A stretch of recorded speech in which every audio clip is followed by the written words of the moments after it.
Hello and welcome back, guys. We're now starting a new story, My Hero Academia, The Child of Infinity, by AtomX994. You can find author's profile link in the description.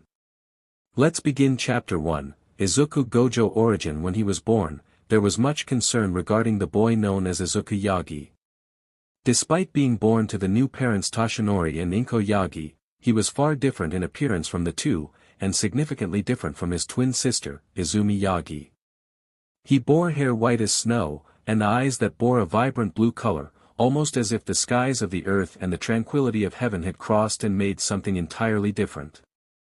Regardless, Inko had loved the child and cared for him to the best of her abilities. As for Toshinori, despite having a doctor confirm that this was indeed his child, and not the result of an affair, he always felt creeped out by the boy. His vibrant blue eyes, it felt like that they could stare into the deepest parts of his soul. Because of this, their relationship as father and son had slowly been strained, choosing to give most of his attention to his green curly-haired older sister. This would only continue to happen with the event that would, somewhat change the boy's life forever. "I'm sorry ma'am, but your son is quirkless," the doctor said to his mother. "Oh dear, you really think there is something wrong?" Most of the kindergartners in his class have began to show signs already. His mother asked in worry. "My records say you're a fourth-generation quirk user. What powers do you and the boy's father have?" "Well, I have high-level telekinesis and my husband has a basic strength quirk. They're useful enough, I suppose," the mother said, trying to be humble. Young Izuku here should have shown signs of one of these quirks or have a combination of both, but after viewing his X-rays I don't think he is going to. You see, when superpowers first began appearing there were many research studies conducted and doctors discovered a link between the bones of a person's foot and their likelihood of developing a quirk, he said, bringing up an X-ray. The X-ray itself showed what looked like the pinky toe having two distinct joints, causing the mother slight worry. People with powers only have one joint in their pinky toes. Their bodies have developed into a more streamlined version of the human form. On his X-rays, it shows he has two joints in his pinky toes, like roughly 20% of the other population. Based on the research that is available, it's safe to say your son isn't going to develop a quirk. I see. While the two continued to discuss some of the other facts of the visit, such as the news of Izumi's powerful strength enhancement quirk, likely the result of a mutation from Toshinori's quirk, Izuku stood up from his seat and went walking through the halls, the bright fluorescent light reflecting off his snow-white hair. But while doing so, he began to notice strange things around him. Creatures of sorts of all shapes and sizes that hid behind the doors to patients' rooms, each spouting out only a few lines of dialogue, such as, "I don't want to die," or, "Would you like a refund?" Izuku didn't have a clue as to what these things were or why it was they were there. But he knew one thing was certain. Whatever these things were, they were afraid of him. Why that was, even he wasn't sure. "Izuku honey. Is something the matter?" "Those things, they are afraid of me," Izuku said to her. "What things?" "The monsters inside those rooms," he said, pointing to all the rooms in the hall. Inko looked at her son with worry, trying to see what he was seeing, but could find nothing. After returning home with her two children, Inko leaned over the counter in worry. She knew her son was different, but something like this only created more concern for her. Was she feeding him something that caused him to hallucinate?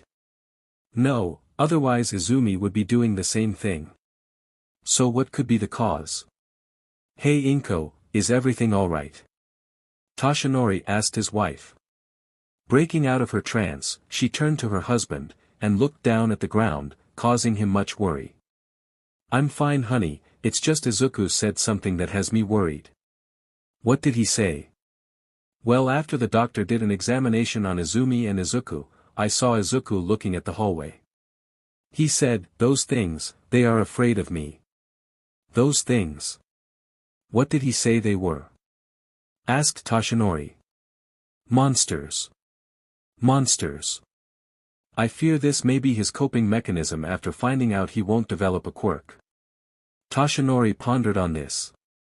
He knew from experience that he tried many ways to cope with the reality that he was not going to be possessing a quirk, but that was usually something to distract his mind off it, not have an overactive imagination. "Don't worry, honey. I'm sure things will be fine. He's probably doing his best to come to terms with the reality of things." After this, Izuku began to notice something strange occur at his kindergarten. Whenever he tried to approach the other children, they would usually steer clear of him, almost as if he was a victim of a disease or something. What was the cause of this?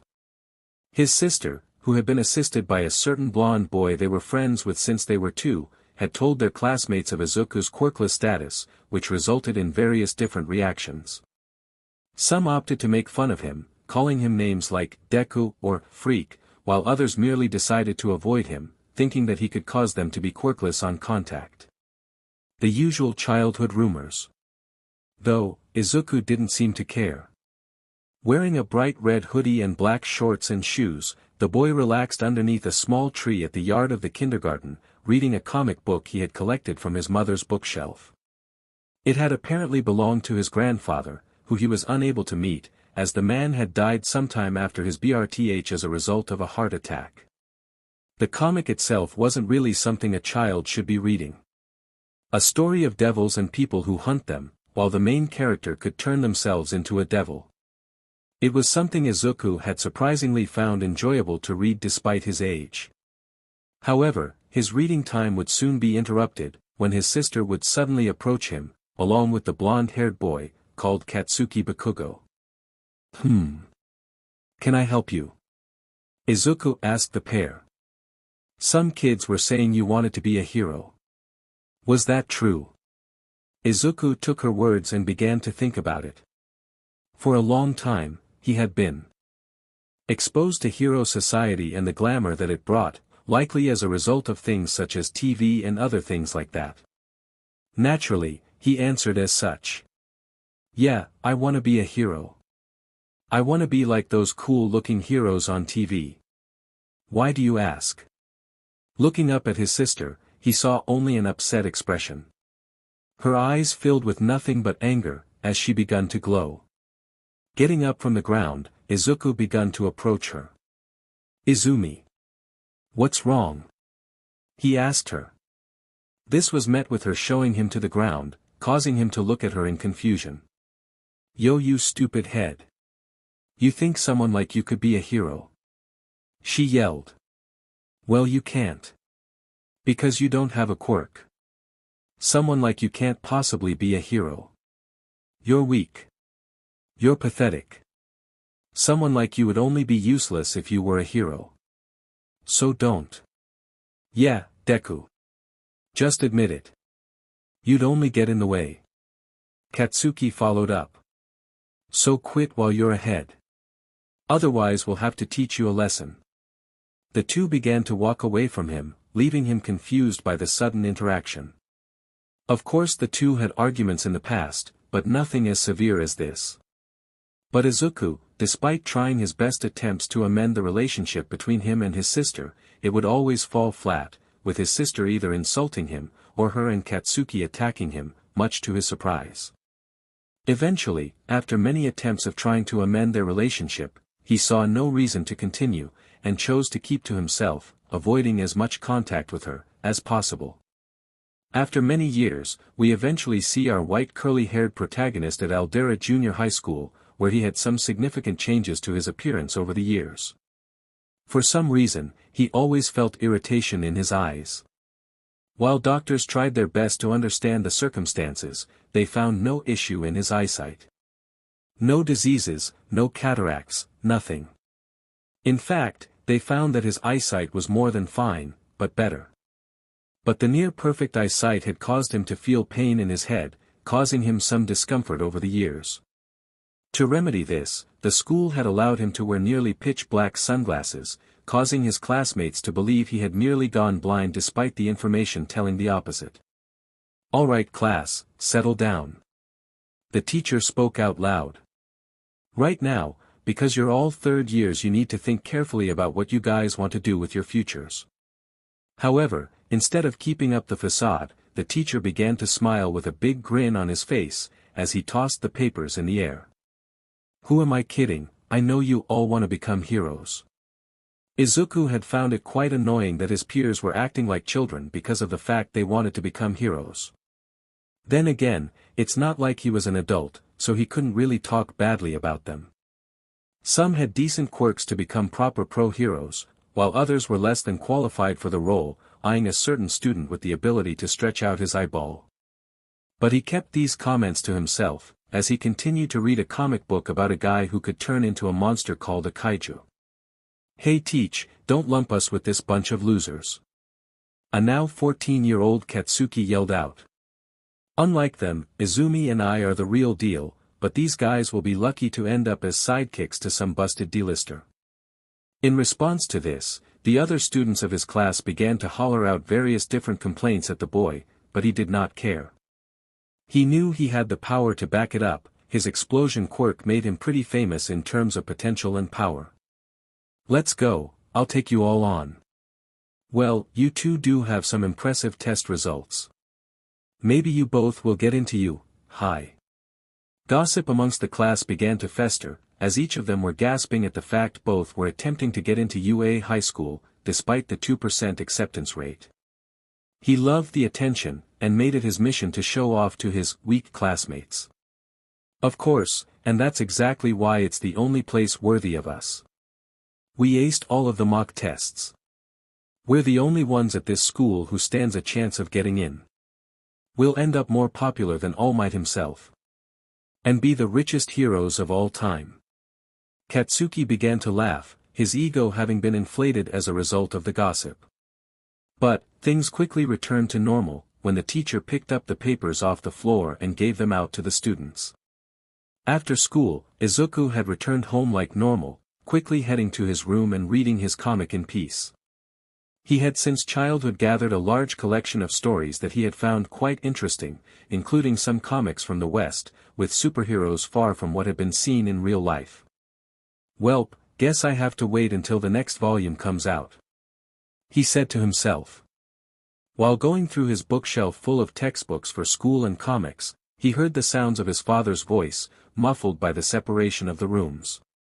He exited his room, and began slowly heading down the stairs, only to find his sister, and his father standing over her. Izumi, I've asked you here because I need your help. You want my help? Yes. As you know, my job has always been a secret to you and your brother. Well, there's a reason for that. For you see, I'm actually All Might. Izuku, having heard those words, merely covers his mouth, trying not to make a single sound, all while his mind is flooded with an assortment of questions, while his sister all she could do was laugh slightly. Okay Dad, that's a funny joke, but no. There's no way you could be All Might. You aren't even BU dash, but before she could finish her sentence, a large cloud of smoke covers the room, with an overwhelmingly large shadow casting over her as a result of the now setting sun. There's no way. That's right, Izumi, I am here. All Might tells her. Whoa, holy CRP. You're him. You're actually All Might. Haha. That's right. All this time, while your father has been going to work and not saying anything to you, I have been fighting crime, as the symbol of peace. The one who secures the safety of this world. All Might. Dash, but as he goes to finish his laugh, he suddenly reverts back to his skinny state. Ah. Holy CRP. What happened? Well, Izumi. That is the reason why I wanted to come talk to you. And why I need you to take everything I'm about to tell you seriously. Why yes. She said, as she readjusted herself. Toshinori's eyes met hers, and gave off an unsettling feeling in her chest, as he began to speak. The reason why I have chosen to reveal myself to you, is because I'm running out of time. Izumi's eyes widened in worry at this information, quickly changing her tone as soon as she heard this. What? You see, in one of my earlier fights 5 years ago, I got in a bit of an accident. He says as he lifts up his shirt. The wound in question horrifies Izumi, as she sees scars and large flesh wound. Pretty gross, right? This injury basically destroyed my respiratory system and lost most of my stomach. Unfortunately for me, it can't be fixed, even by the best doctors. Because of this I can only do 3 hours of hero work per day. Only 3 hours. Who did this to you? Was it that BSTRD toxic chainsaw? Wow, you know your stuff Izumi, but no. Most of the world has never heard about this fight, and for good reason too. Society would tear itself apart if they found out the symbol of peace was injured to this degree. Which is why, in order to continue the legend of the symbol of peace, I made a decision. To pass on my quirk to someone I deem worthy. Someone you deem worthy. Yes. I've had many candidates recommended to me by some people I knew in my past. But I came to the decision to give it to someone I believe could do some good with it, and I want you to help me train them. Hold on, train them. Yes. There's a girl who currently resides on the technological paradise known as I Island. The daughter of a friend of mine who recently passed due to an illness. I made a promise to him that I would protect his daughter as if they were my own child, and I believe with this power I want to give her, and her skill with designing tech, that she could do some genuine good in the world. While I would train her, I simply don't have the means of helping her use it. That's where you come in. Whoa, time out. What do you mean power I want to give her? That doesn't make any sense. You can't just pass on a quirk. How is that even possible? Well, you deserve to know the details, considering you're going to be helping me. Journalists and other heroes always guess my quirk as super strength or some kind of invulnerability. When people ask in interviews, I try to change the subject to dodge the question. That's because the world needs to believe that its symbol of peace is a natural-born hero like anyone else. But there is nothing natural about this power. I wasn't born with this power, it was a sacred torch passed on to me by my predecessor. This quirk of mine, the true name of it is called, One for All. One for All. Izumi muttered. Yes, one person improves the power, then hands it off to another person. It continues to grow as it's passed along. It is this cultivated power that allows me to save the people who need my help. That is the truth behind my strength. I see. But wait. Before choosing this girl from I Island, why not choose Izuku? I mean, he's quirkless, and he's always wanted to be a hero for so long, so why not a more worthy person to hold it than him? Toshinori ponders on these words for a short time in reality, but a long time in his mind. Yes, Izuku could be a potential vessel of One for All. But something was holding back All Might from agreeing with this decision. Perhaps it was because he had non-intentionally strained his relationship with his son and was too ashamed to try and repair it. Even he didn't know. All he could do was answer honestly. The level of responsibility needed to use this power would be too much for him to handle. Izuku let out silently. I know it's selfish of me to deny him of his dream, I'm already haunted by the thought of it as it is. But not once have I seen him even put in any effort to even try and achieve his dream. That is why I believe the best path for this quirk, is to give it to Melissa, and have you help her. I see. Then I will help you and this Melissa girl, father. Good. Then I'll need to talk to your school. If I can approve them of allowing you to go to online school, then we can leave for I Island by next week. Okay.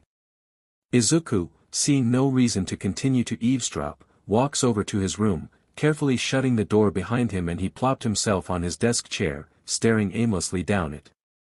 As he stared down at the career sheet his teacher gave him with a calculating glare, he began to talk to himself, a habit he had developed as a result of the loneliness he had dealt with at school. Father Izumi Bakugo. Despite everyone doubting me, all your words collectively hurt me the most. Izuku muttered to himself. A thought popped up in his mind, as he continued to stare at the paper. A motivation that he himself had not felt in a long time, grabbing a nearby pencil. Ever since I started junior high, I always wanted to go someday. The hero school All Might went to when he was my age. But even if I go, I wouldn't be going down my own path. I would simply still be in his, and my sister's shadow. Which is why this is the road I must walk.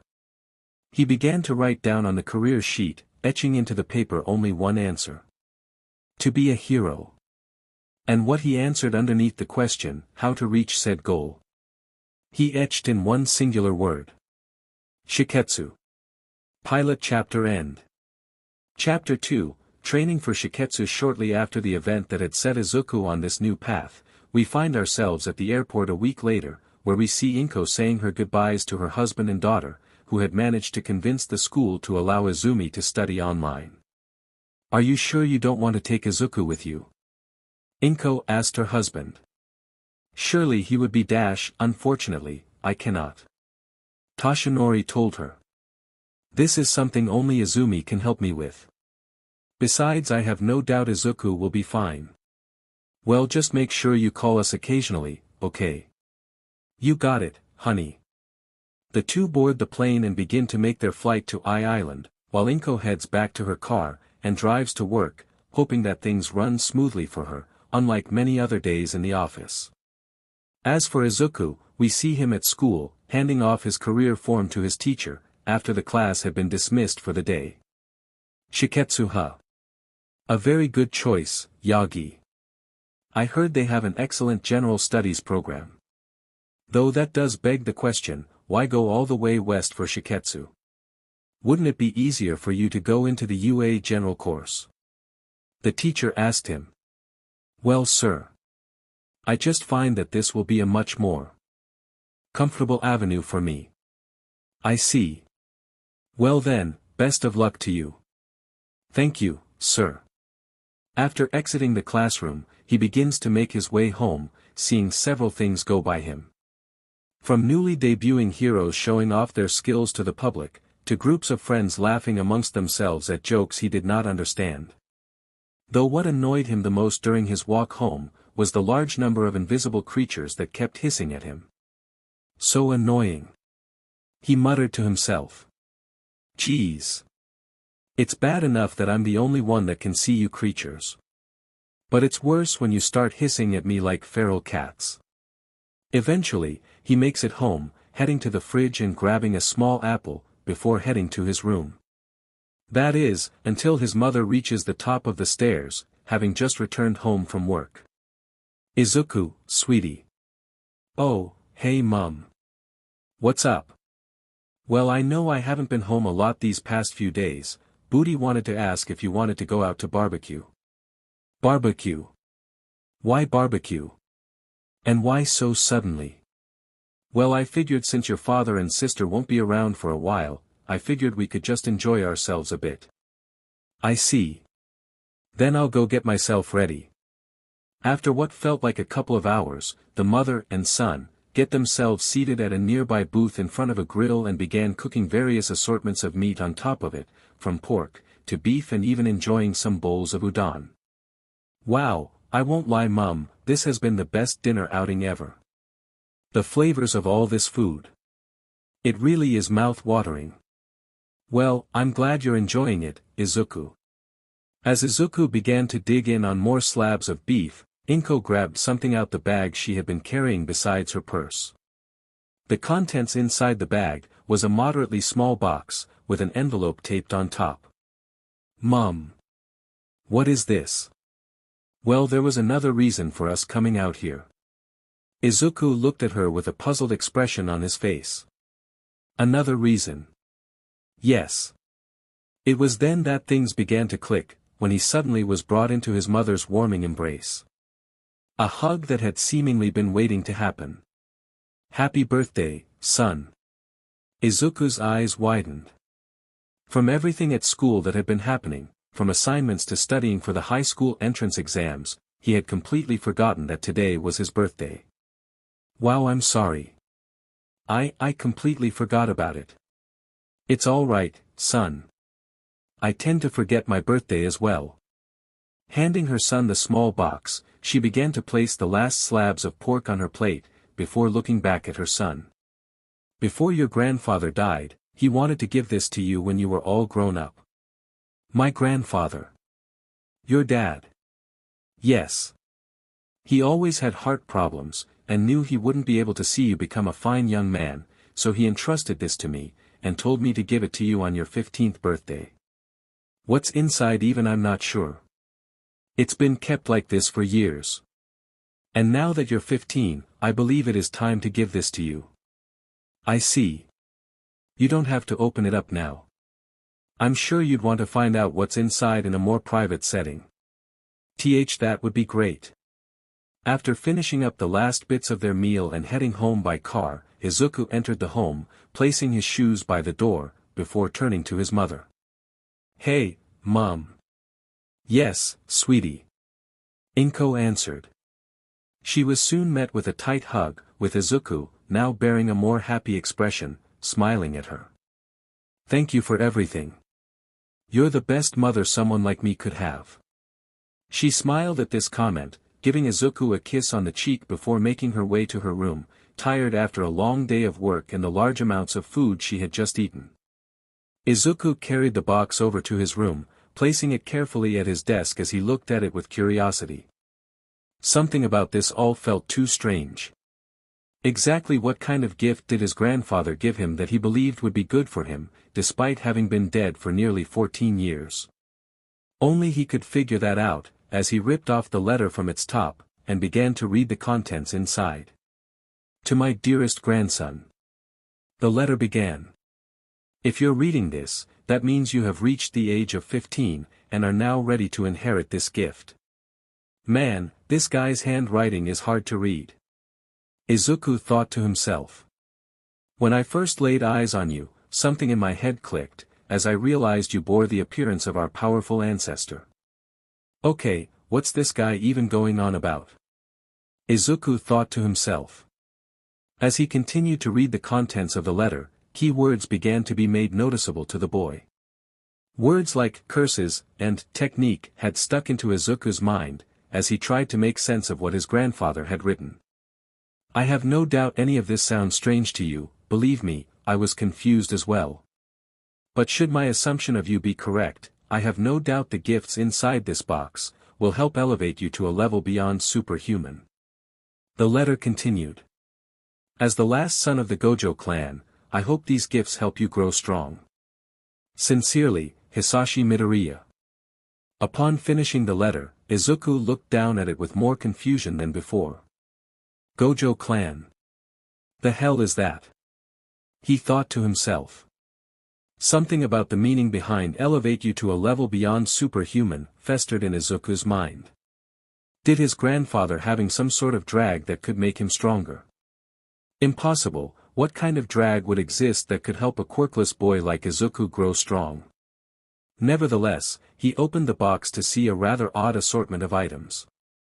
Firstly, a stack of books that looked decrepit in condition, with some pages being slightly yellow and brown, and next to it, laid a stuffed bear. The stuffed bear in question wore a pair of punching gloves that were seemingly stitched onto its arms, and underneath it, a small pile of old movies that had not seen the light in ages. The hell kind of movies are these? Lord of the Rings, Speed, Die Hard, and what language even is this? French. While holding the bear in his hands, he seemingly felt a very powerful punch hit him at the left side of his face, knocking him to the ground. Izuku, seeing the bear after a short recovery period, begins to slightly freak out at this. What the hell? Did that stuffed bear just punch me? How? Why? Getting up from the floor, he began digging through the box, grabbing out the various movies, and the 2 books that were contained inside, eventually finding a slip of paper that was somewhat maintained. What the? A how-to guide on cursed energy. The hell is that? He began reading the contents of the piece of paper, learning about the purpose of the bear that had just struck his face, and why the movies were kept underneath it, before immediately beginning to read one of the 2 books stored inside, Documentation of the Gojo Clan, and the Limitless Technique. What he had found inside was quite extraordinary in comparison to the textbooks his teachers had gotten his family to purchase. The intricate history of this Gojo clan was extraordinary, and the technique it described was even more complex. The ability to bring the concept of infinity into reality, and be able to manipulate and distort space at will as a result. How could such power not have been made public knowledge? He read through the book with such keen interest, he ended up reading through the whole book faster than ever thought he could. Wow, that was bizarre.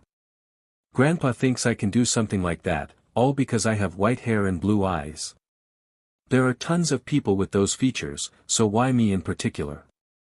Looking back at the instruction guide on how to control cursed energy, he began to think to himself, before grabbing one of the movies, and the stuffed bear off the ground. So, you're supposed to be Tsukamoto, a training tool used to help control this cursed energy the book had written in. Well, Grandpa gave this box to me for a reason. Unless he went out of his way to be petty before he died, I don't see any reason not to take his word. And so he began to follow the instructions on the paper in question, watching the various movies that were provided all while receiving several punches to the face as a result, Tsukamoto not receiving a constant flow of cursed energy. Days and days of doing this process over and over again, had left the boy with some pretty serious injuries, causing many around him during school and at home to question what had been happening to him. Even Katsuki of all people was concerned. Though, this was mainly because he didn't want anyone else to beat him up except him. Finally, after a long couple of weeks' worth of training, he had finally gotten a grasp of the concept of cursed energy, being able to see the aura for himself once he had chosen to activate it. Whoa, this feeling. It's so surreal. So this is my cursed energy, huh? Suddenly I feel like, I can do anything. He muttered to himself. Feeling the cursed energy course through his body, he felt a sense of pride in his accomplishment, a grin slowly appearing on his face, before looking back at the cursed corpse known as Tsukamoto.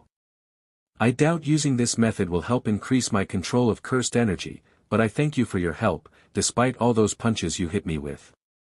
The cursed corpse, feeling no cursed energy, attempts to punch Izuku once more, but the boy is able to catch the punch, not wanting to have another bruise. Not this time. Putting the bear on his desk, and the movies back into the box, Izuku would once again go through the book, documentation of the Gojo clan, and the Limitless technique, reading past the history section, and heading straight to the beginning parts of the technique. Chapter 3, Infinity. Infinity, the base state of the Limitless, that grants its user the ability to stop, or slow things down by taking the finite amount of space between the two subjects and dividing it an infinite amount of times. Izuku read. Whoa, holy CRP, that sounds rather busted in a way. He continued to read through its contents, attempting to find any information on how exactly to cast this infinity, which to his surprise, was much simpler than he thought. Perhaps there is another use for you yet, Tsukamoto. Grabbing the bear once more, he attempts to utilize the knowledge in his mind about how to apply infinity, with some failure, as the bear hit him what felt like 50 times, before making some progress. Izuku opens his eyes to see the bear's fist slowed down significantly, with the boy smiling in delight. Yes. It worked. Izuku said out loud. I finally managed to use infinity. However, what he did notice about the use of infinity was that if he prolonged its use, he found that his brain would begin to heat up unnaturally, with his current record of use being that of 1 minute. DMN, that technique really fried my brain a bit. I guess I really need to train it up a bit, see if I can use it a lot longer without worrying about my brain being fried. As time went on, he continued to learn about the intricate applications behind the Limitless technique, reading about every known extension technique that was ever documented by those who utilized it, or those who have witnessed it. Either way, it became very clear to Izuku that with each passing day, he grew stronger, a lot stronger. But while he was doing excellent in learning the uses of cursed energy, it was obvious to him that he needed to be not only stronger in power, but also physically. He began to formulate a workout plan over the next few days while still learning the various techniques contained in the book. Okay, so I have about 9 months, or 273 days before the entrance exam to Shiketsu's hero course. Izuku thought to himself. If I take into account a rest PRD of 2 days in between my workouts, then that means I have about 195 days of training. Also, I'll need to make sure I'm hitting every muscle group, which means I need to pay attention to the type of work I'm doing every day. I could start sneaking in extra workouts and lifting weights on my own, I suppose. That would help me focus my workouts and isolate specific muscles. But it'll cost me time. Lots of it.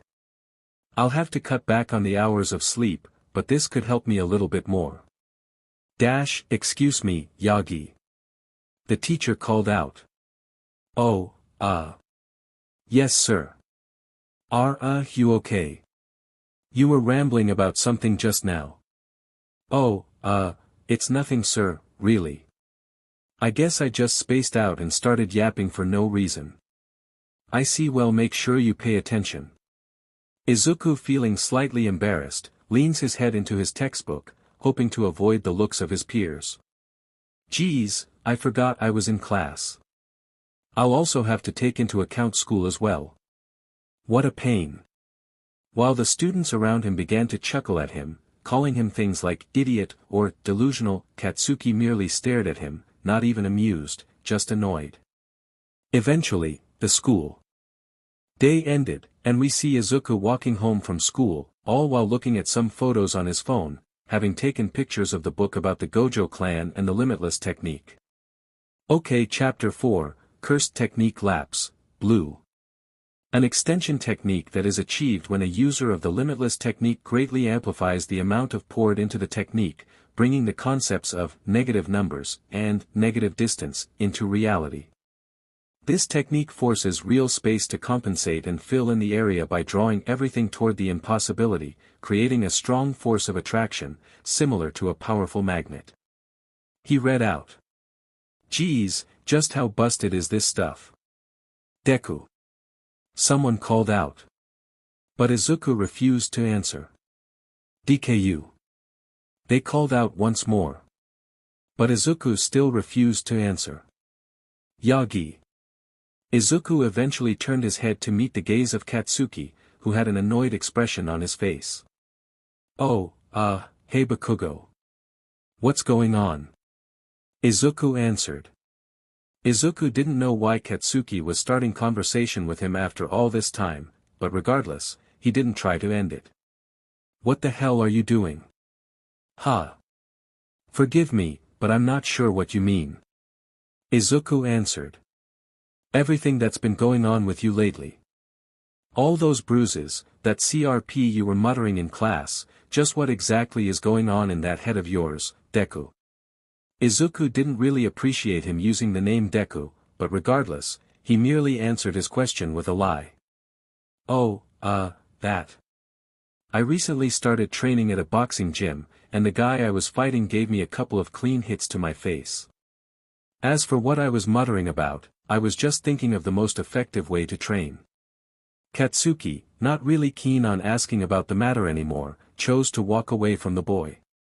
No matter how hard you train, you're still just gonna be a quirkless loser.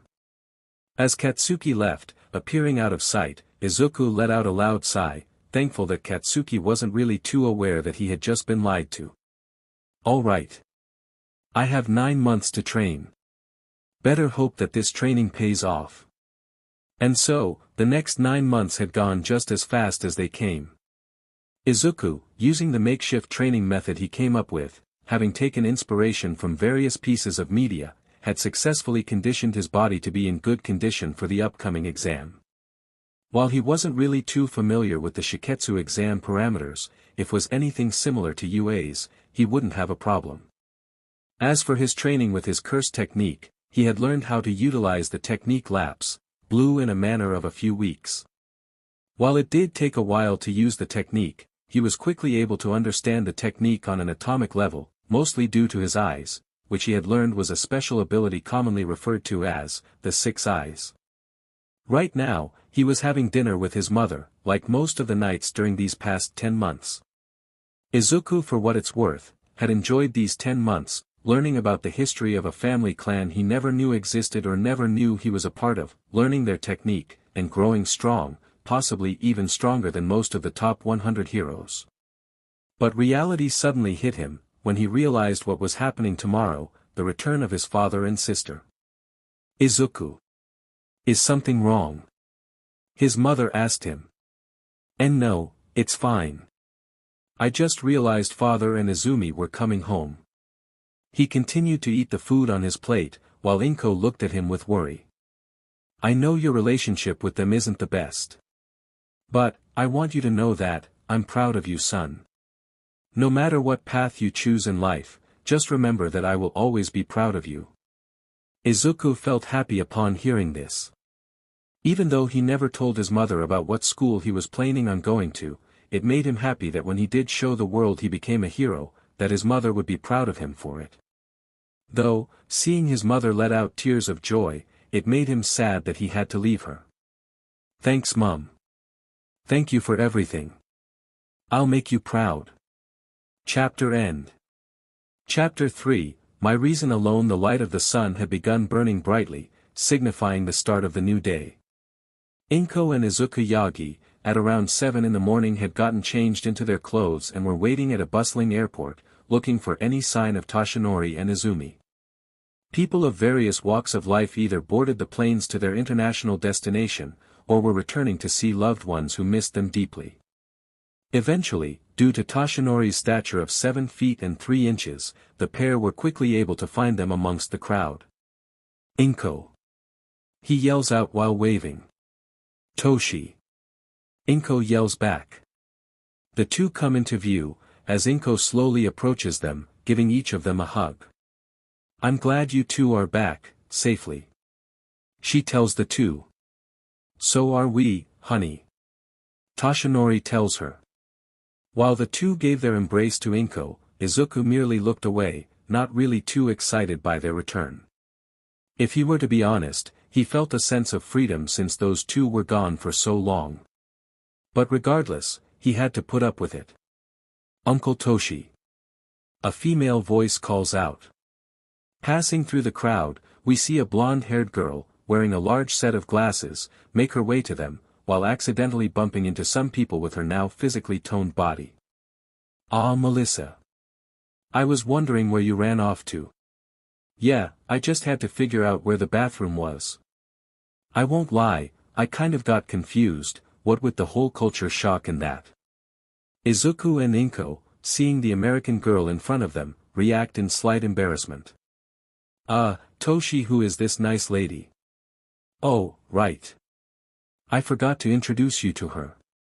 Inko, Izuku, this is Melissa Shield. Hey you guys. She says in slightly broken Japanese. Melissa here is the daughter of an old friend of mine who sadly passed. She'll be staying with us for a while. I'm so glad to meet you two. Thank you for having me. Inko, thinking she couldn't hear her right due to the broken Japanese she was hearing, merely bows her head in respect, in an attempt to not make a big deal out of it. Izuku on the other hand, merely looked around the airport, seeing a large sum of cursed spirits roam throughout the large passageways. Man, there are really a large number of them here. Izuku thought to himself. Hopefully they don't cause trouble. After entering the car and driving out of the airport, we see Melissa looking out the window. All wide-eyed, as she admires the scenery of the many places they pass by. Izuku, however, continued to silently stare at his phone, scrolling through his music player app to find the best song to drift asleep to. Wow, this is so cool. Melissa said in broken Japanese. This city looks wonderful. Yeah, but it's better to see it at night. Izumi tells her. The lights definitely make this place a lot better in my opinion. While Izuku was attempting to drift off to sleep, he felt his body slightly shake, as Melissa kept nudging his shoulder. Yes. Izuku answered. So, Izuku right. What's it like living to the number dash? But before she could blab about the secret, Izumi quickly stops her, informing her in the very little English she knew that Izuku had not been told of Toshinori's secret. Understanding this, she quickly changed her question to the best of her ability. So, Izuku, are there any cool places here you like to go to?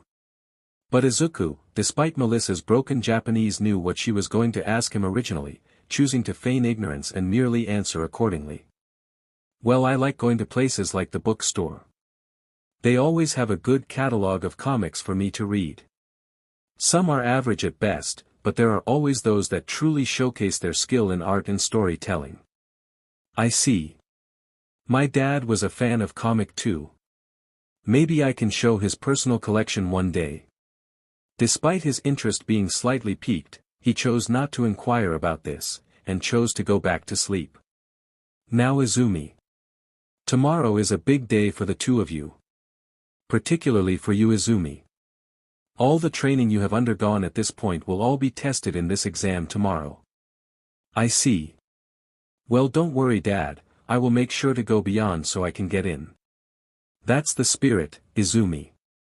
Now, Melissa, we have a guest room in the house you can stay in, so you don't have to worry about not having a place to sleep.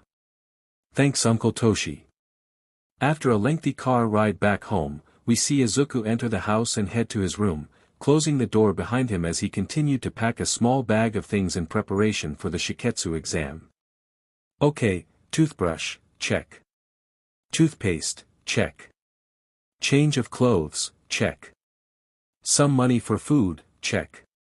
Okay, looks like I have everything I need for the exam. His bedroom door suddenly opens, with him turning to see his father, standing outside. Izuku, may I please talk to you for a second? Sure. What's up? Izuku responded. Your mother told me that you were heading down west tomorrow. May I ask why? Well, I read online that there was a school west of Japan that had an excellent reviews from parents and students alike. I figured I should give it a shot. I mean, most of the high schools in this area aren't exactly the best in academic status. But to go all the way west to this school, sure that's a good idea. UA has an excellent general studies program, and it's far closer to home than the school you plan on going to. Father, I appreciate the sentiment, but I've already decided to try out for this school. Besides, a quirkless nobody like me doesn't deserve to go there, even if it's only general studies. Toshinori looks down at the ground, feeling a wave of guilt wash over him upon hearing those words. Despite having not connected with his son on a deep level, it's not like he hated him or was disappointed in how he was. He too was quirkless when he was young, but unlike Izuku, he had it arguably easier despite having both of his parents die at a young age. Being quirkless was a lot more commonplace than it was now, and his son was like this because of him. I see. Then I'll drop you off to the train station tomorrow morning. He said, closing the door behind him. As he walks through the halls, he grips onto his plain white shirt in disgust, but not to anyone around him, only to himself. He hated that just because his son bore a slight resemblance to his biggest adversary that he decided to not raise him like he should have as his father. But there was currently nothing he could do, nothing he could say. Apologizing would only feel like he was making an insult to the years he decided to not raise Izuku. Overall, he couldn't do anything. What kind of a father am I, he muttered to himself. After enjoying Inko's cooking and heading to bed for a long sleep, Izuku wakes up and, being driven by his father, makes it to the train station, about to board the train taking him to his destination, Kyoto. Inko tightly hugs Izuku, as he begins to board the train, its doors closing as the train begins to move, before moving away from them in incredible speeds. And now I'm off. Izuku comments to himself.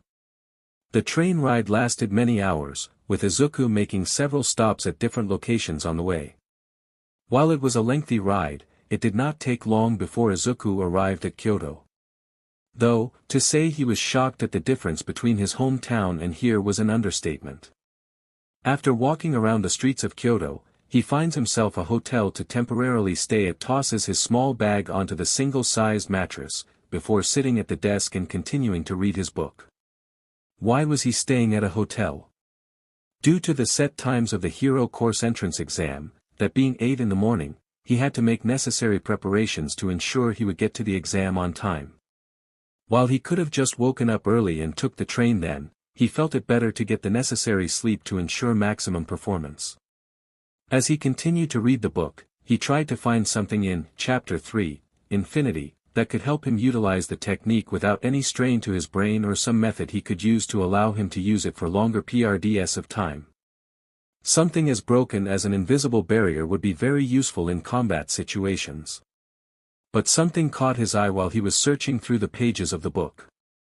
An obscure chapter that was contained in between the chapter titles, Chapter 5, Maximum Cursed Energy Output, blue, and Chapter 7, Hollow Technique, purple. Chapter 6 Cursed Technique Reversal, red. He begun. This technique is the Cursed Technique Reversal of Limitless. By utilizing the positive energy generated from a reverse curse technique, it reverses the effect of the strengthened Limitless, producing a strong repelling effect rather than an attracting one. Hold on, there's a reverse curse technique now. Just how many techniques do I have to learn? Using what the book spoke about the reverse curse technique, Izuku attempted to replicate the method of creating positive energy. The method described by the original author was that by multiplying negative energy with negative energy, it would result in the creation of positive energy, and therefore, can be used for various purposes, such as healing and creating an attack different from blue. But despite it sounding simple on paper, Izuku found it difficult to even produce the positive energy, which frustrated him greatly. Damn it! Why can't I do it? He yelled to himself. Why is it that something like this is so damn hard to perform? Laying on the bed, he stares up aimlessly at the ceiling, the rainfall pouring violently outside. So much for a sunny day. But even still, there has to be a way for me to create that positive energy. If I can heal my brain to stop it from frying, there's no telling what I'll be capable of. Over the next many hours, and including some time in the night, he continued to try and produce the positive energy, but to no avail, eventually going out of the hotel room to buy some snacks to eat for dinner that night before heading to sleep.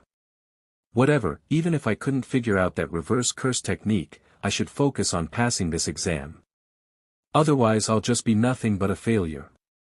After a lengthy night's sleep, the sun arises from the horizon and we see Izuku, now wearing his school uniform, approach the entrance to Shiketsu's main building. His eyes widened upon seeing its size up close. Wow, holy CRP. This place is huge. Izuku comments. If Shiketsu's this big, I wonder how big UA is in comparison. He begins to hear the sounds of loud footsteps approaching him quickly, before turning his head to see a large young man 6'3" in height nearly crash into him, but Izuku merely stepped to the side, as he rushed past. CRP, CRP, CRP. I gotta get inside before I'm late. The boy yells out. Izuku merely looks on in confusion at the sight of the boy sprinting inside. Just who the hell is that guy? And hold on, did he say late? After checking his watch, he begins to slightly freak out, also running into the main building. CRP, I thought everything was fine, so I decided to take my time getting here. Just great. After some time getting sorted into a desk, alone with hundreds of other applicants, eventually, the projection screen above each room of students displays a video of a nameless principal, his hair purple in color, and his eyes showing fierce stoicism. Greetings students. Welcome to the Shiketsu High School entrance exams. The principal spoke. In this exam, everything you have studied and trained for will be tested here, and will decide whether you lot should be chosen to enter the gates of this academy. Izuku stares up at the video of the principal from his desk, his expression unchanging. Now then, for the exam outline. There are 3 parts each of you will participate in. The first part is a written test, filled with various different scenarios that will test your judgment as a hypothetical hero. The second part is a physical assessment test. This is where your physical training will come in handy. Keep in mind, some of you will be given exceptions depending on your quirks. Oh, I see. So it's pretty much just a regular assessment. I have nothing to worry about then. Izuku thought to himself. The last part is critical to your entry here, in particular to the hero course examinees. Each of you will participate in an interview that will assess you based on a number of factors. Although each of the parts is important, the interview is the most important. With that out of the way, I wish each and every one of you good luck on the exam. He said in a sinister tone. Man, talk about creepy. Seriously, that guy sounds like some sort of final boss or something. Izuku thought to himself. And so, the exams began without a second to waste. Izuku, having prepared for some time, would carefully go through each question on the test, answering it to the best of his ability, taking into account various different factors that could influence the situation. As for the physical portion, Izuku went through each of the exercises without any issue. Finally, there was the interview, where Izuku sat in a room by himself, rubbing his arms in agitation as the door began to open. The interviewer in question had seafoam green hair, with an orange bandana wrapped around her head, while also wearing some formal attire, and holding a clipboard in her hand. You must be Izuku Yagi, correct? That's correct, ma'am. It's nice to meet you. The interviewer sits on a chair opposite of the team, before stretching her arms and legs. Alright kid, here's how it's gonna go down. I'm gonna ask you a couple of questions, just some basic stuff, and you're gonna give me honest answers. Sounds simple? I guess. Great, then let's get started. The questions that the interviewer asked him were fairly simple in difficulty, ranging from questions like, how to properly treat civilians while on patrol or how to properly arrest a criminal during an arrest, something Izuku had no real trouble with. I must say, Mr. Yagi, these are really good answers you're giving. Well, I'm sure you say that to all the examinees here. Well, that is partially true, but then again, I mostly say that to put people at ease. I see. Alright, last question kiddo. What is your reason for becoming a hero? What? Izuku muttered. Well, many heroes in this industry often have a reason for becoming heroes. A motivation, if you will. Without a motivation, what's the point in even entering the hero course, am I right? So tell me, what is your reason for becoming a hero? Izuku ponders this question in his mind many times over. Why did he want to be a hero? Sure, people have asked him if he wanted to be a hero, but why he wanted to be one was something he hadn't thought about before up until now. To wear fancy costumes. No, that was stupid. To get fame and money. Well, stuff like that certainly helps, but to Izuku, those things paled in comparison to a reason he hadn't thought about in a long time. A quote he had remembered in the depths of his heart from a comic he had read as a child. A quote that a certain red and blue hero had used many times before. Izuku stares down at the metal desk, his hands gripping tightly, as the interviewer looked at him. There are various reasons why one would want to become a hero. He began. Money, fame, influence. These things are usually why people want to become heroes. A very insightful analysis, Mr. Yagi. But that doesn't answer my K-dash, but to answer your question, ma'am. While those things are important, my reason for pursuing a career in heroics is because I believe I have an obligation to use this power to save the lives of those who can't save themselves. The examiner stared at the young man's eyes, the conviction, the determination being displayed them was overwhelming to say. Nevertheless, the examiner kept his cool. If that isn't a good enough reason, then there's no need to send me a letter saying you've denied my entry. 'Cause I will see no reason to attend if that is the case. After a few minutes of silence, the examiner closed her notepad, and leaned forward on his chair, staring the boy down. Well, Mr. Yagi. It seems you have a very noble answer indeed. But you won't have to worry about us not admitting you to this school. Ha! Here at Shiketsu, the most important thing we teach young aspiring heroes such as yourselves is to value their obligation as heroes. Aspirations such as money and fame aren't bad things, but the brightest stars are the ones that burn the brightest. And with a reason like that, I can tell you're gonna go far on this path, kid. Izuku rubs the back of his head, before smiling, trying his best to remain focused. Well, thank you, Mississippi. I honestly thought I was saying something stupid for a second. Please, there's no need to be embarrassed, young man. Now, if this was UA, normally what happens is that the school principal sends out letters to all participants and notifies them if they passed or not. But, things work differently here. As Izuku opens his eyes, he sees the examiner put her hand out, all while giving him a welcoming smile. "Congrats Mr. Yagi, you passed. Welcome to Shiketsu," she tells him. Izuku puts his hand out, clasping hands with the examiner and begins to shake it. "Thank you for having me attend this school," Izuku said with a determined smile on his face. Chapter End. Chapter 4, The Boy of the Shadows High School. An awkward time in any young man or woman's life. Those who have gone through it know the perilous struggles every student faces when in this phase of life. Though for our white curly-haired protagonist, this is only the beginning of his journey through high school, as we see him begrudgingly stand beside his sister for one last photo in front of Aldera Junior High, 2 weeks after the exam.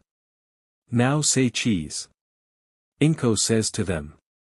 "Cheese," the two say in a sour tone. After taking the picture, Inko can't help but grow emotional at the sight of her children finally graduating junior high and are now entering the next stage of their lives, and rushes in to give the two a group hug. "I just can't believe my babies are entering high school," she says as tears begin to leak out. "Mom. Your tears, they're getting onto my uniform," Izumi says in a panic.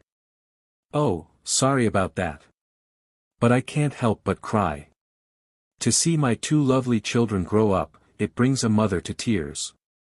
"Hey now, Inko. There's no need to cry.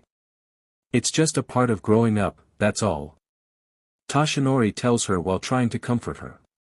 "Yeah, that's all it is," Izuku begins. "And besides, I'll still come and visit during my off time, so there's no need to worry. I'll make sure of it that I come down as soon as I can." The tears of joy slowly continue to stream down her face, as the family begin to make their way to the car, and drop of Izuku at the train station. "All right, I'll be going now. I'll do my best to make you proud, Mom," he says to her as he boards the train. "Izuku, make you eat right, try not to spend too much money at once, and please make sure you keep up your studies." "I will, Mom." As he finally boards the train, footsteps begin to approach. Turning his head back, he sees his father, standing before him, his stature looming over him. "Hey Dad. Is there something I can help you with?" Toshinori doesn't say a word to him immediately, his lips seemingly sewn shut, unable to say anything at first. That is, until Toshinori raises his head, making eye contact with Izuku with his own pair of shiny light blue eyes. "Izuku, no matter what happens, I want you to know, I will always be proud of you," he tells him. Izuku felt strange. It was the first time in his life that his father had said he was proud of him, and yet despite holding no real affection for his father, his spirit quivered. He had no way of returning the affection his father tried to give him, only looking down at the ground, struggling to come to terms with things. But one thing he was able to do, in that moment in time, was give his father a thumbs up, as the train doors began to close. Izuku rides the train, once again seeing the sights he saw 2 weeks ago. Eventually, after boarding off the train, and making his way to the front of the school, he places of his Shiketsu High School hat, having changed into his uniform after exiting the train. Man, who would have thought that entering high school could be so exciting? Izuku commented. You got that right, man, this is the most excited I've felt in a long time. A short bit of silence rolls around, as Izuku and this new voice turn their heads towards each other, before the new face suddenly starts showing a rather unpleasant face. You're. Hold on, I'm confused, have we met before? The young man towering over him stares intently at his eyes, a fierce hatred emanating out of his gaze, causing Izuku to slightly worry. What is your name? My name. It's Izuku — your family name. Oh, right. Well, my family name is Yagi. Huh, Yagi. Yeah, why?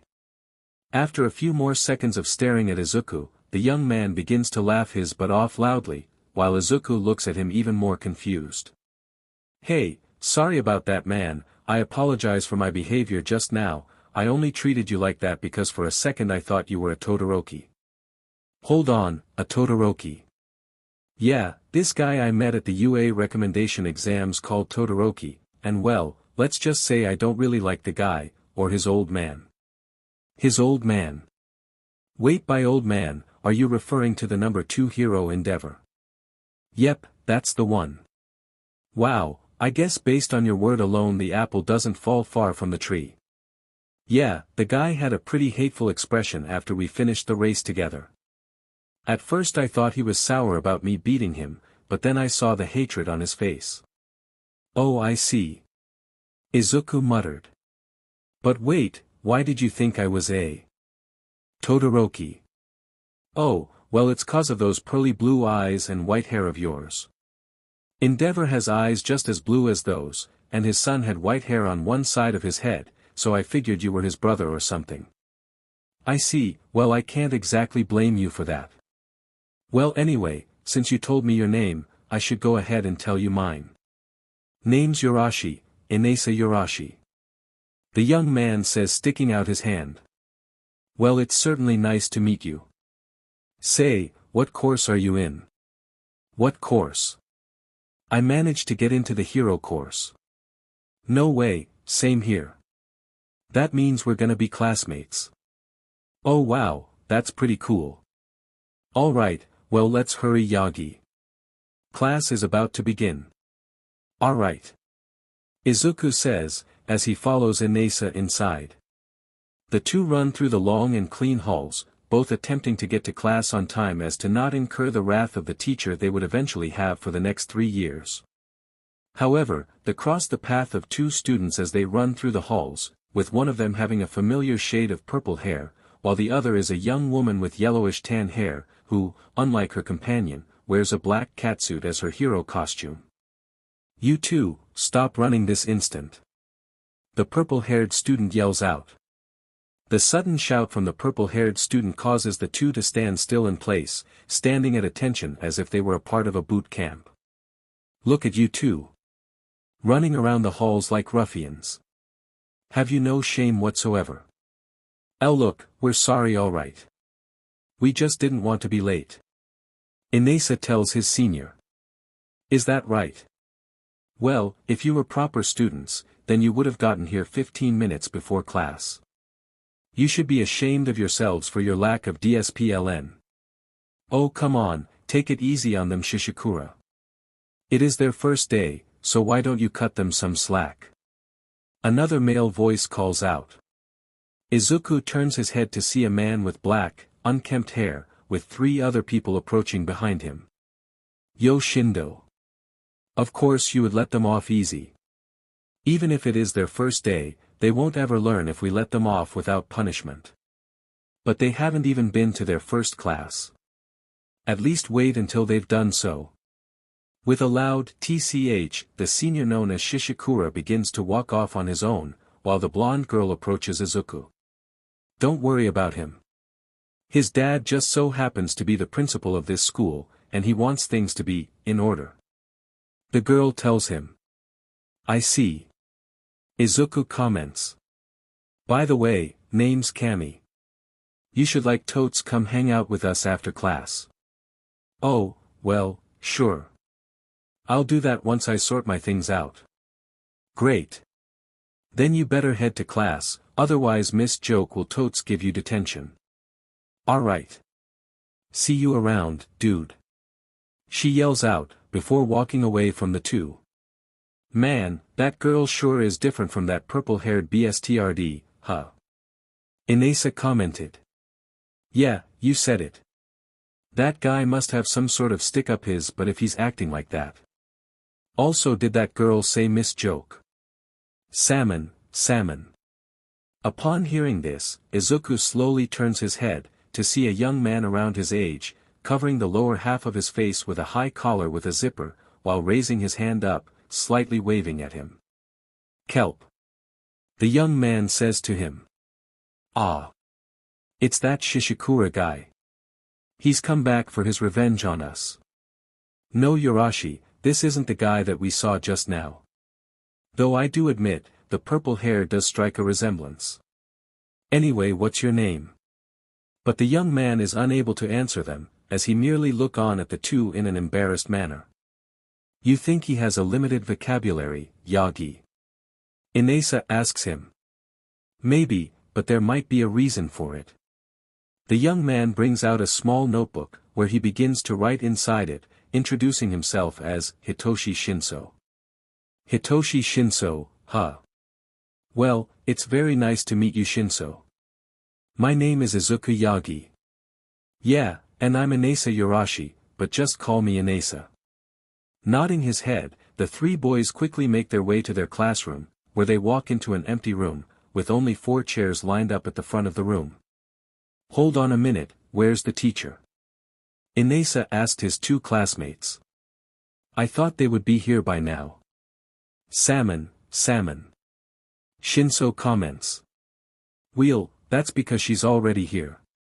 A female voice yells out. Ah. Inesa cries out. Ha ha ha. Now that is quite a reaction. The teacher cries out in joy. Ha ha ha. Hey, hold one, you're the interviewer. Izuku points out. You were actually a teacher. DMN right, kid. I'm just happy you recognized me. Well, you are the only person I've met with that color hair, so it was pretty easy to figure it out. Wait, hold on, I recognize you. You're the smile hero, Ms. Joke. Aren't you a teacher at Ketsubatsu Academy High School? Well, I was, but because of certain things that I cannot disclose, Shiketsu and Ketsubatsu decided to merge together as one school. Wait, seriously? Oh yeah, I think I heard about that on the news a couple years back. Izuku comments. Salmon. But wait, there are only 4 desks and chairs here, where are the other desks and chairs? Izuku asks her. Well, about that. So it turns out the principal has some really odd policies in regards to the way he runs things here. So, not only is there one first-year course, but there are only 4 students in this class. The 3 boys mostly react in a mixture of surprise and shock at this revelation. Only 4. Inesa repeats. Mustard leaf. Shinso says with worry. Yep, only 4 students this year. Oh, and before you ask, no, I don't know how this school manages to get money, because even I don't know. Ms. Joke tells them. But wait, where's the 4th student? Izuku asks his teacher. Oh, they should be arriving any second now. So I want you all to head to your desks, and be nice, K.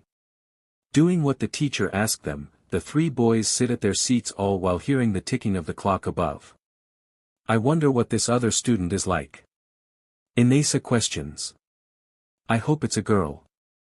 Salmon. Okay, seriously. Why are you speaking in food items, dude? Well, it could be because of his powers. I mean, we don't exactly know what it is yet, so maybe we should wait until this last student comes in to ask. Okay, but all that talk of salmon is starting to make me hungry. This person better show up soon. Approximately 5 minutes passed, as the students continued to wait for this 4th student to come by. Izuku, who was a bit impatient, ended up speaking to Shinso about his quirk, noting down the abilities connected to the power in his small notebook. Oh, I see. So you can basically force people to obey commands if they hear you say something like, sleep or blast away. Salmon. And the more demanding is the command, the more of a toll it pays on your body. Salmon. So you use safe words, as to not activate your quirk unintentionally. Which is why you're speaking in food items. Salmon. Wow, so many interesting things about your powers. It's so cool. Wait, you can't talk normally because of your quirk. Man, that's gotta suck. This results in Shinso leaning over his desk in sadness, with Izuku doing his best to comfort the poor boy. Eventually, the door to the classroom opens, catching the attention of the three boys, but the first footstep inside the classroom causes Ms. Joke and the two boys to shiver in fear at the darkness. But Izuku didn't show any sign of fear, only an interesting sense of curiosity of the darkness approaching inside. However, the illusion of darkness the two boys and teacher saw was nothing more than their imaginations going wild, as a boy with black hair approaches the front of the room. Greetings. My name is Fumikage. Fumikage Tokoyami. It is a pleasure to meet you all. The boy says while bowing. Why yeah. Thanks Tokoyami. Ms. Joke says, while continuing to shiver. Now that everyone is here, class, let's head out to the dorm building, so you can get yourselves sorted out into your rooms. Yes ma'am. The two boys yell out. Salmon, salmon. The four boys and the teacher make their way out of the classroom, grabbing their bags, and following the teacher out of the building. Excuse me, may I talk to you for a second? The boy named Fumikage asks Izuku. Oh, sure. The two boys stay back before continuing to walk, with the others respecting their private conversation somehow. So Tokoyami, what's up? Out of everyone here, you have the largest reserve of energy. Huh. Energy. Yes. But in terms of strength, you are only second to the big guy, Inasa I believe his name was. Okay. I won't drag thing out for long, so answer truthfully. You have a curse technique, don't you? Hold on, you know about them. How? Well, because I have one of my own.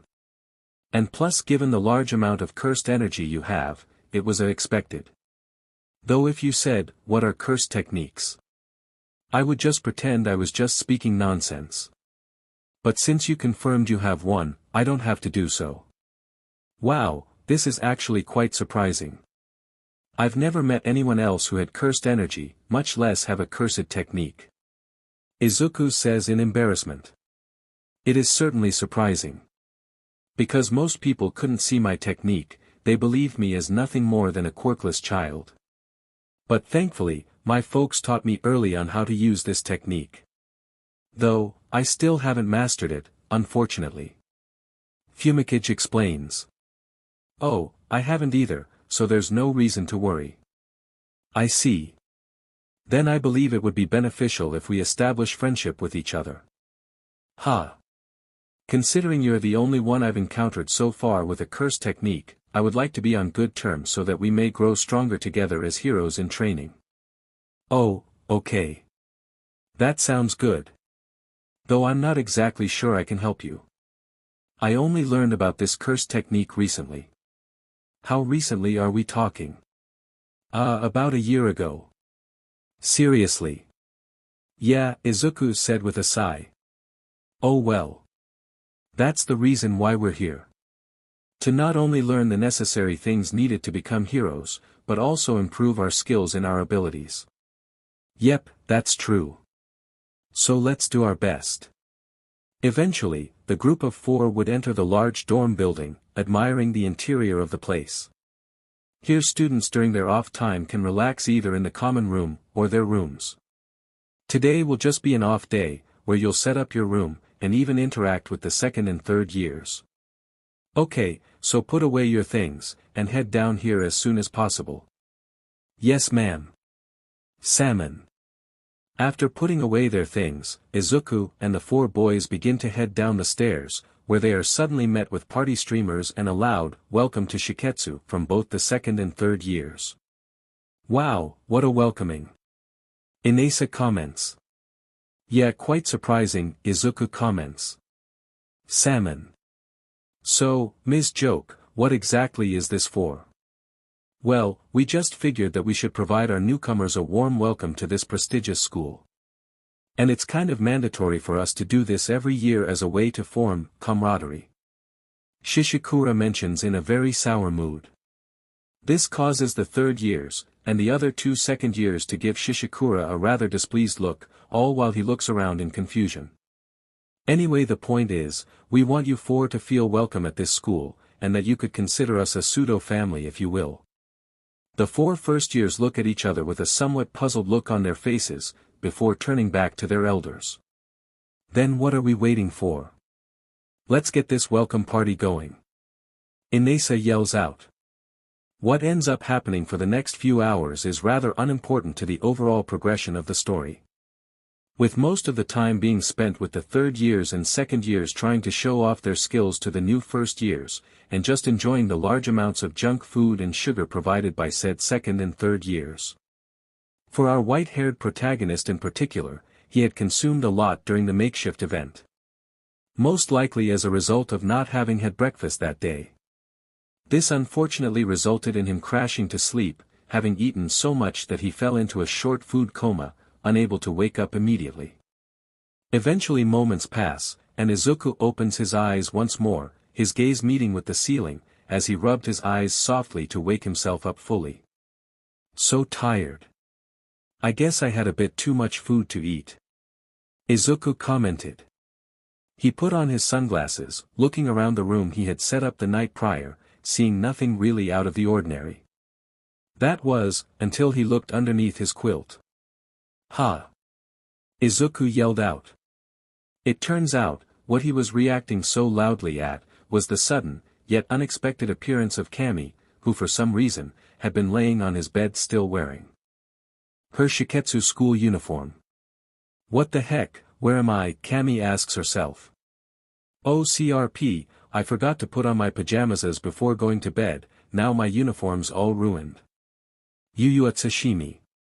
Izuku said out loud in embarrassment. Ha! Oh hey Yagi.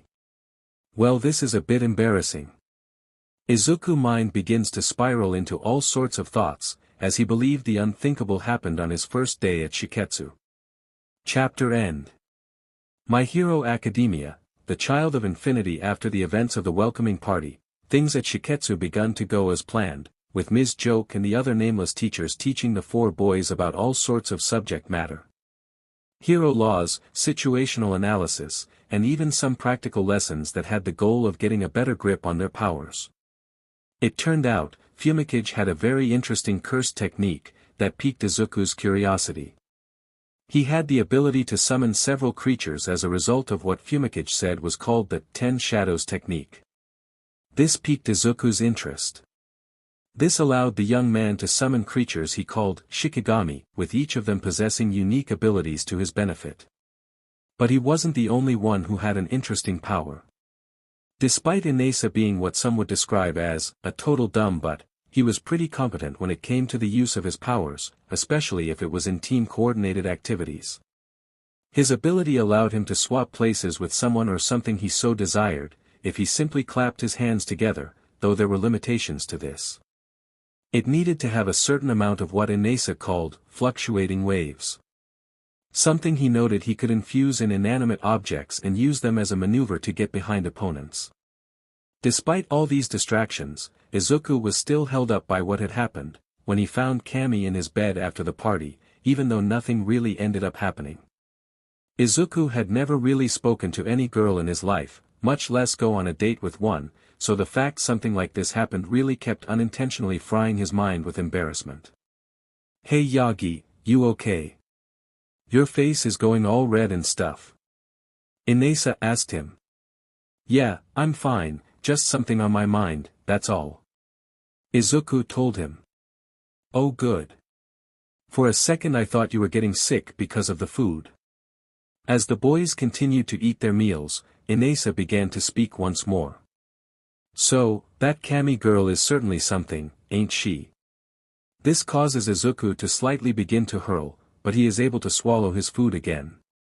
Well, from first impressions, she's a bit of an airhead. Though I can't really comment on her when I haven't seen her full capabilities. Fumikage commented. What about you Yagi?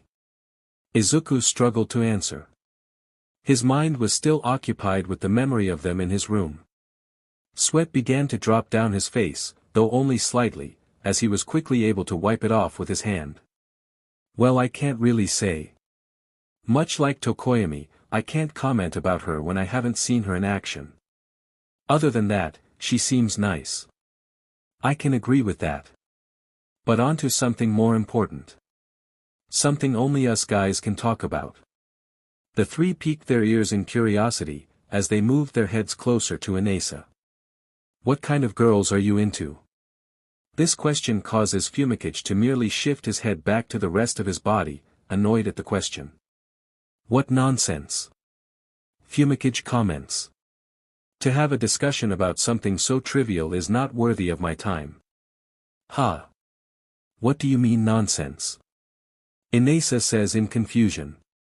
Come on, as guys, something like this is very important. To you maybe. But something like that is none of my concern, not until I become a fully fledged pro hero. Pursuing a relationship now would only take away important time from my hands. And I want to be as prepared as possible for the future. Man, talk about boring. Anyway, Shinso, what's your type? Shinso, unable to actually say his type, merely writes down on his small notepad, writing his type as, girls who are good at cooking tuna mayo on Ijirai. That's a pretty decent answer. A girl that can cook is definitely something every guy has fantasied about every once in a while. Salmon. What about you, Yagi? What's your type? Inesa asks him. Oh, me. Well, I haven't really thought about that. Quite frankly, I haven't had a conversation with a girl before, much less date one. Wait, seriously? You've never talked to a girl before? Inesa yells out. Talk about a letdown. Even I'm surprised by that. Fumikage comments. Well, people at my junior high didn't really like me, so I don't really have any experience with girls, dating or otherwise. I see. So when you spoke to Cammy the other day, that was the first girl you ever spoke to? Inesa asks him. Well, there was one other girl, but I didn't really have a proper conversation with her. Oh, I see. So in other words, you're a loner. Really cutting deep there, but yeah. It's a shame that more girls aren't at this school, otherwise I could have been your wingman or something. Oh please, as if someone like you has had a girlfriend before. Fumikage says at Inesa's claim.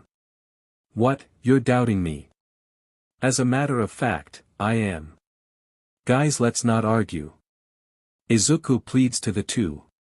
But as he tries to quell the argument, he spots Cammy and the other two second-year students walking out of the cafeteria.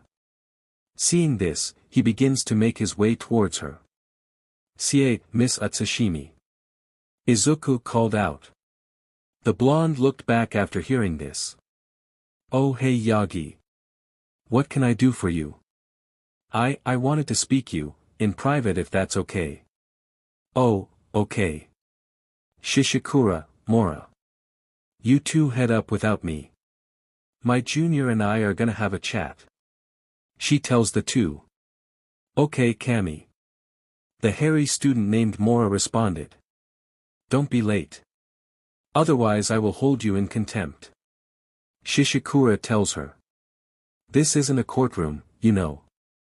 Izuku thought to himself. As the two left, the first and second year stand in front of each other, with Izuku trying his best to concentrate on the matter at hand.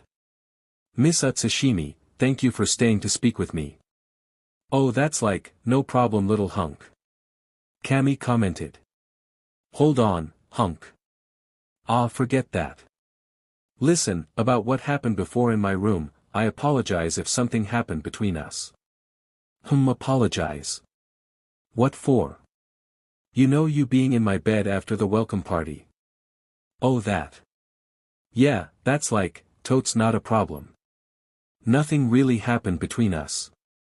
Wait, seriously? Yep, I remember.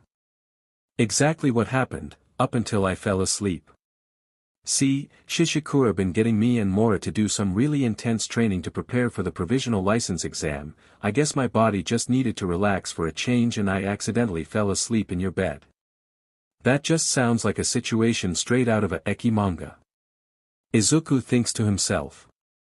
Anyway, I hope what happened doesn't cause problems between us, and if it does, I humbly apologize. Wow, you're really worried about this, huh? Well, I guess that totes makes sense. If a person saw what was going on without context, they would probably think there was something between us. Why yeah. But, like I said, you don't have to apologize for anything. I mean, it's not like I want that kind of relationship between us. Somehow, this feels like I'm being rejected. Izuku thought sadly, despite his original assertion. Well, that's quite understandable. But honestly, you seem more like a little brother. And there it is. Izuku muttered out loud. Well, I'm glad we could clear things up. Thank you for taking your time to talk to me. As he goes to walk away though, something caught his ear, causing it to twitch slightly. He turns back, seeing Cammy still standing there with a rather cute expression on her face. Though that doesn't mean I find you unattractive. In fact, you're quite the opposite. But let's just remain junior and senior. If there's anything you need help with, you can totes come to me for advice, especially if you need help with girl problems. Sure. Izuku mutters. Great, good luck in your classes. Cammy tells him. She begins to walk away from him, his mind finally clear of any trouble, while Fumikage, Shinso and Inesa come out from the corner. Oh, hey Yagi. What were you talking to Cammy about? Inesa asks him. Ha. Oh, nothing important. Okay, whatever you say dude. The four began to make their way to their next class, ready to continue their training of both combat and quirk improvement, while Cammy ran to her other two classmates. Cammy, what was it that boy wanted to speak to you about? Mora asks her. It was nothing. My junior just wanted to ask me for advice. Of all the people, he went to you for advice. Shishikura said with a perplexed tone. Hey. I can totes provide good advice. As if. As the four boys trained at their class, Izuku was currently feeling down, having a wall he believed he would be stuck at for a while. Because Izuku couldn't still figure out how to use reverse cursed technique, or the hollow technique, which required proficiency of reverse curse technique, he opted to go for the next best thing. Learning how to use domain expansion. Page after page, he read through the intricate complexity behind the creation of a domain expansion, with some mention of several key things, such as using a barrier to construct it inside a separate space, expanding one's innate domain with cursed energy, and Poincaré conjecture. That last part he didn't know why it was included, but whoever wrote this journal must have put it there for a reason. And so, during his training, he would try multiple times to cast his domain, testing it out on Inesa time and time again, with no success. The rest of the day went without any known issues, with the four boys quickly warming up to the dorms and the other students, with only minor arguments erupting, though, this was mostly due to Shishikura and Inesa. Eventually, the time is now 6 in the afternoon, and we see Fumikage and Izuku walking together to the local late-night convenience store, with permission from Ms. Joke of course. Still can't believe we got stuck with making tonight's dinner for the whole dorm.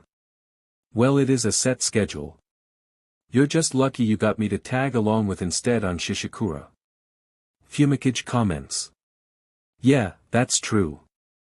By the way, you wouldn't happen to know anything about domain expansion, do you Tokoyami? I do. My father often spoke about the capabilities of jujitsu sorcery, despite not possessing a technique of his own. Primarily that a domain expansion was the pinnacle of jujitsu sorcery. But it is complex to MSTR, so I chose to try and tame as many Shikigami as possible. I see. By the way, have there been ones you couldn't tame? During my childhood, there were a couple, but those were minor setbacks. Oh cool. That means you tamed all of them. Not quite. Ha. There is one that still eludes me. The most powerful of all the 10 Shikigami.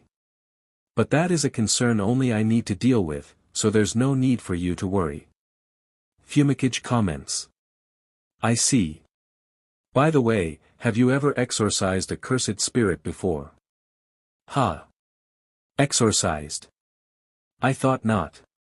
Considering you only learned of your family history recently, I did not expect you to answer with a yes. Fumikage began. The two make a small detour to a nearby alleyway, where they see a small group of cursed spirits wandering the narrow area, both of them not displaying a look of worry. Cursed spirits incarnate from the that leaks out of humans over time due to their negative emotions. It gathers in one spot, building up in quantity, until a cursed spirit takes form. I see. Fumikage begins to approach the small group of spirits, saying, negative emotions such as grief and anger are the foundation of cursed energy. These things will always exist alongside humanity. They disgust me. Oh CRP, does that mean I've been unintentionally creating cursed spirits? Perhaps. But that was before you trained to control it. I imagine nowadays a singular cursed spirit would be created from you. See cool. Fumikage stops in front of the small group of cursed spirits, swiping his hand horizontally, before they all suddenly disintegrated out of existence. Whoa. How did you do that? Curses can only be exorcised with cursed energy. That is the general rule of thumb. If you ever encounter a curse, it is best to exorcise them immediately. Got it? Got it. Good, now let's continue to the convenience store. We've still got a meal to prepare. You said it. The two continue to make their way to the convenience store, leaving the alleyway. As an eerie gust of wind passes through it, the sounds of echoing footsteps soon being heard, as a small little girl, eyes red as BLD, skin pale white, but slightly darker than the white hair on her head. But the most distinct part about were the several scars on her face, neck and arms. Ha! Where did my new friends go? She looks around. Slightly, sensing the cursed energy residue in the area, before smiling in a twisted and childlike manner. Aw man. I just missed them. Oh well, I was getting bored of these toys anyway. Perhaps these two new ones will provide more entertainment than these goons Shigaraki gave me. The little girl merely begins to skip away, whistling in the night, as the echoes began to grow more silent. After coming back from the convenience store, the dorm enjoys the meal Fumikage and Izuku had prepared for them, despite their lack of cooking expertise. Eventually, the students go to sleep, each of them enjoying the relaxation it brought them, as the nighttime sounds eased their minds. However, after a few hours at what seemed to be 5 in the morning, Izuku gets a ping on his phone, with the young man quickly turning it on to see the contents of the notification. What? UA was attacked. He muttered as he stared at his phone. Daylight soon arrives, and we see the class of 4, particularly Inasa, surprised at the news Ms. Joke has just told them. What? There's no way. UA got attacked yesterday. Inasa yelled out. I'm afraid so. Apparently a group of criminals called the League of Villains invaded one of their facilities while teaching a group of first years basic rescue training. It's surprising to hear, but it's true. The class is in silence for what feels like 5 seconds, before Fumikage begins to speak up. Well, despite them training to rescue people, it looks like they were the ones needing rescuing. Dude. That's out of line. Inasa comments. What? I was just stating facts. How could UA, one of Japan's best hero schools, be so easily invaded? Well, apparently the villains had access to a warping quirk, a quirk that is extremely rare. Something like that in their hands would allow them to get in without any issue. That aside, they had someone who had the ability to jam electronics, so communication was largely useless. Ms. Joke explained. Luckily, one of the students managed to notify staff, and they were all accounted for. I see. Well, considering those factors, I'm surprised they survived such an encounter with villains. While they were villains, they were mostly criminal charged with theft and kidnappings. Plus, considering the power the students had, most of them were capable of combat. Excuse me, Ms. Joke. Did the UA staff tell you exactly why they attacked? It wouldn't be just coincidence. Well, they did say they were trying to kill All Might, something to do with a special weapon they created dubbed the Nomu, but like always, All Might was able to take those villains down. This detail alone caught Izuku's attention. Seeing how he knew of his father's identity as All Might, he began to think on every possibility as to what warranted these villains to try and kill All Might. Sure, criminals would be annoyed at All Might, he's virtually unstoppable with that power of his, but even if they wanted to kill him, what could they even do on their own, let alone in a group? Izuku thought to himself. Did they coordinate an attack just to kill a class of first years, then All Might? No, there's not much information to validate that theory. Could it be that they somehow knew he would be there? I need to find out more information.